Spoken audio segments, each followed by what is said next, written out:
Are you tired of waking up with neck pain when you have a scoliosis? You're not sure whether it's your pillows or your computer or if it's your actual scoliosis that's causing the pain. I want you to imagine a life where you can move freely without discomfort. Because in this video, I'm going to show you a simple yet effective exercise that can help you find relief in just a few minutes. You see, over the last 20 years of treating thousands of patients, both online and in person, I've noticed that stiffness in the upper part of your back is usually the cause of neck pain. The reason your mid-back, your thorax, can be the problem is it has a choice of the type of movements it can do, whereas the neck prefers one type of movement and the lower back prefers another type of movement. And let me explain this. When we move to the side like this, we call that side bending, and this we call rotation. Your lower back likes to side bend one way and then rotate the opposite way. So if you do this with me, this is my right hand.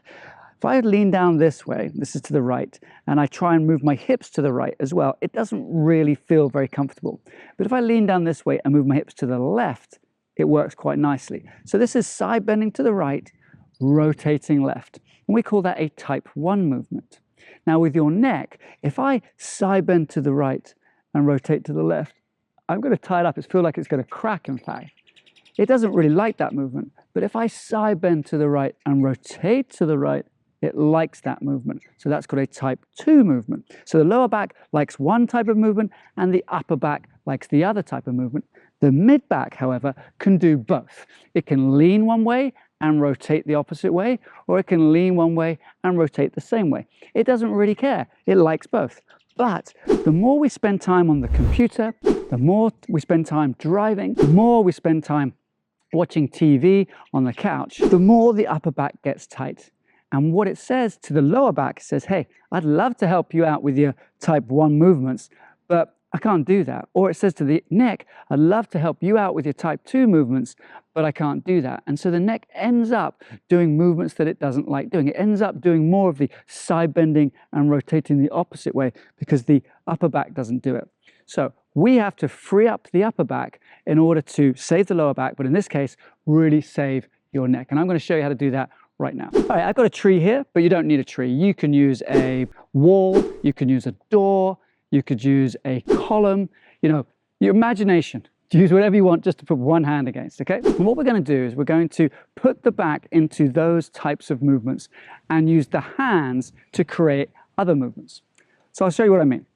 Firstly, I want to take my left hand, this one here, up over my head. So I'm leaning towards the tree. I'm leaning towards my right.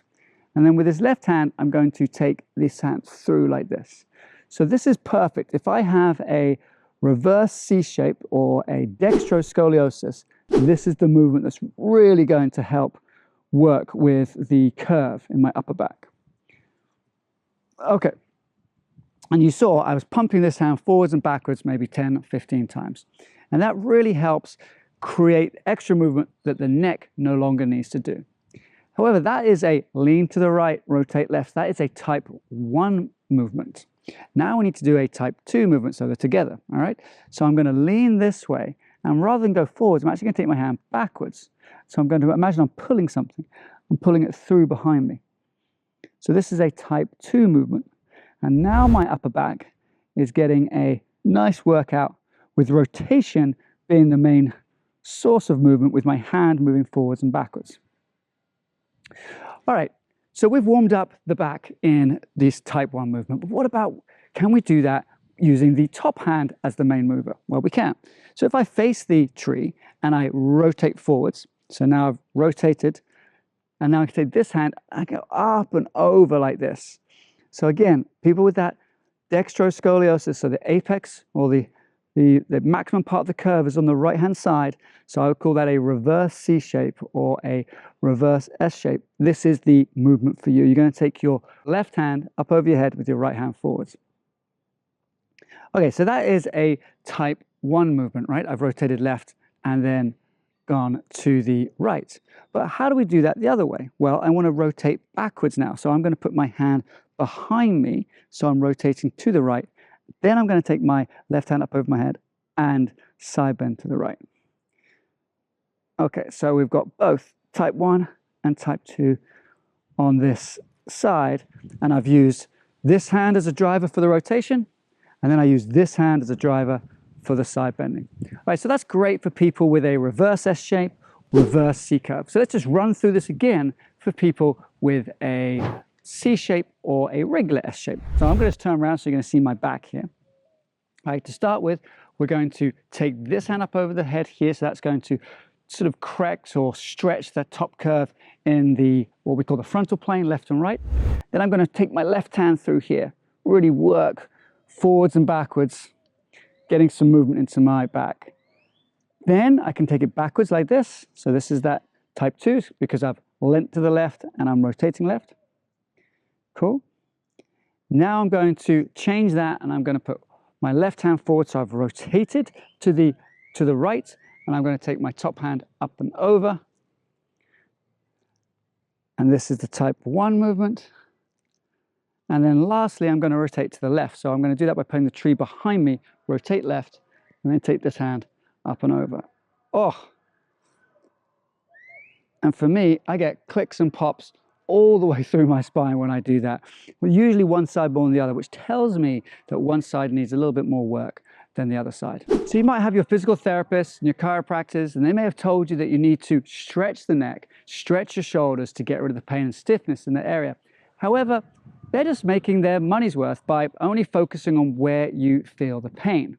See, the truth is that you have to keep your mid-back flexible to get rid of that neck pain, and you have to do it yourself. Massages and adjustments are only a short-term relief, but these passive treatments aren't fixing the issue in the long term. So if you want to do this 10 to 15 times, go through it 3 times a day, and try to do it before your next chiro appointment. And I think you're going to find you're going to save yourself a lot of money in doing this, and you won't need your neck constantly adjusted. But hey, look, if you're still confused about how your spine combines the bending to the side with the rotation, then I'd love you to go to the link in the description below, book a free call with me. We'll do a scoliosis assessment, and I can guide you personally and even adjust certain exercises for your specific curve type. So I look forward to talking to you. My back felt stiff, so I thought I'd record you a bonus follow along. All right, we're going to start with a reverse S curve or right C curve. Okay, first things first, we're going to put our left hand up over our head and then start moving our right hand through. So this is pulling the rib hump forward on that right side while stretching the tight side or the concavity of the upper curve.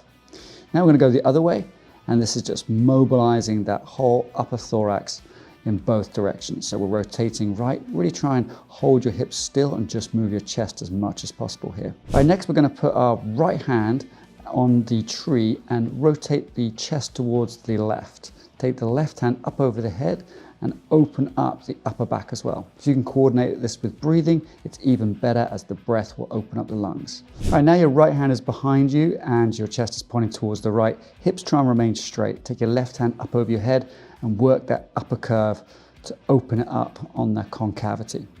You can use your hand as a driver or move it with your ears. All right, now we're going to move to a C-shaped curve with the apex on the left or a regular S-shaped curve. Okay, we're going to get into position here by putting the right hand up over the head and then driving that left hand forward, pulling that rib hump forward as you do it, opening up the concavity of that upper curve.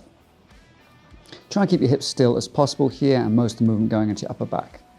Now we're going to increase the mobility of the upper back by simply moving the arm backwards. So here your chest is going further to the left while your hips still remain pointing forwards.